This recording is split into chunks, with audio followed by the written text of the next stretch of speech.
নমস্কার, নিবেদিতা ক্রিয়েশন। আজকে একটা অনবদ্য গণেশ চতুর্থীর সকালে পরে গণেশ পুজোর জন্য একটা অনবদ্য হাতের কাজের শাড়ি এনেছে। এটা হচ্ছে তার শাড়ির লুকটা, তার সাথে Gujarati blouse piece, Gujarati blouse বানানো আছে, কিন্তু এই শাড়িটার সঙ্গে আলাদা করে পিস আছে।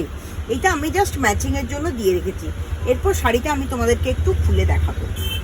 শাড়িটা আপনাদেরকে হ্যাং অবস্থায় দেখিয়েছি, এবারে আমি খুলে দেখালাম শাড়িটা পুরো আড়ি কাজ করা আছে। আড়ি মানে রেশম সুতো দিয়ে বাঁধা আছে, তার সাথে মতি বসানো আছে, তার সাথে পুরো মতি বসানো আছে। আর রেড অ্যান্ড হোয়াইট কম্বিনেশনের শাড়ি কিন্তু আমাদের প্রত্যেক পুজোতেই একটা করে লাগে। আমাদের যতই ওয়ার্ড্রপে রেড অ্যান্ড হোয়াইটের শাড়ি থাকুক না কেন, পুজো পারপাসে, অষ্টমী পারপাসে, সিঁদুর খেলা পারপাসে, গণেশ চতুর্দশী পারপাসে, পয়লা বৈশাখ পারপাসে, যে কোনো শুভ কাজে আমাদের কিন্তু একটা রেড অ্যান্ড হোয়াইট শাড়ি লাগে।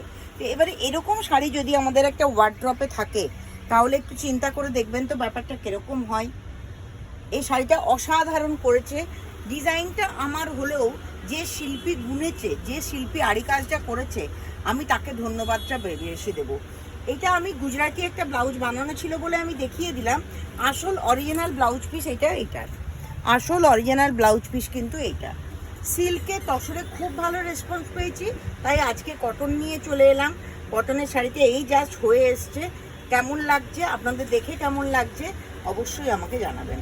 আজকের রিলটা এই পর্যন্তই থাক, আবার একটা শাড়ি নিয়ে আবার পরের দিন চলে আসবো। নমস্কার।